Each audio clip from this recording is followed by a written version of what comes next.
We have several laws that we have put in place, and I want to thank you, Your Excellency, for assenting to the OSH, the Occupational Safety and Health Amendment Act, which we received 2 weeks ago, which is supposed to strengthen the Ministry of Gender, Department of Occupational Safety and Health in ensuring that inspection and enforcement of safety of workers is harnessed through that laws. We have the Employment Amendment Act. On top of that, we have the Labor Dispute Arbitration Settlement Act, the Workers' Compensation Act, which deals with the issues around compensation of workers who get injured or dies or falls sick in their workplaces.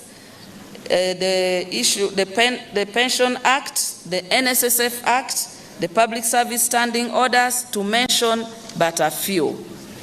So these laws, Your Excellency, stipulates with clarity the issue related to fair wages. And this is one of the areas that there are many challenges, the issue of wages, where many people are not being paid commensurate with what the laws stipulate. Some people are paid as low as 3,000 per day, Your Excellency.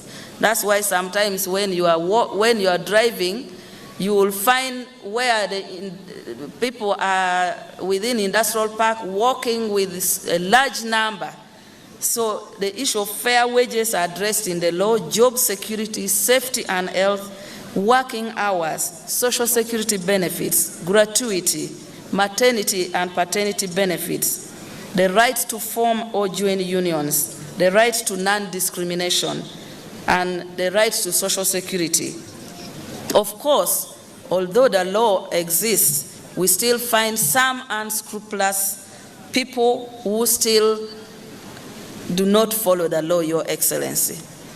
And I'm glad that yesterday when you met us with the workers and Federation of Uganda Employers, they explained to you the challenges of casual workers, and your guidance will help us in the ministry to streamline the issue of casualization of workers. The issue of working without written contracts. Most of the workers are given oral contracts.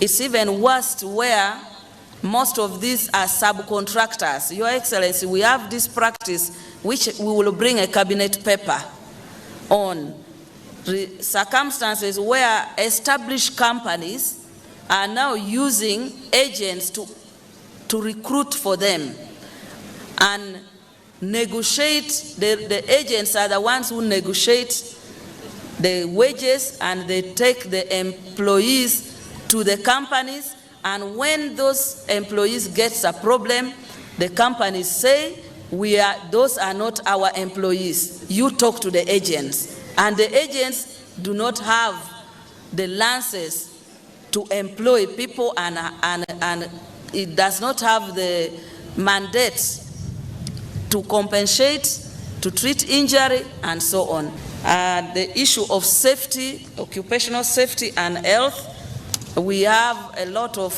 workers are dying.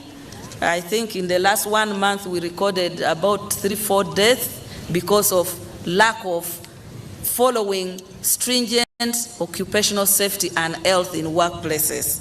Download the Salt Media app from the Google Play Store and the Apple App Store.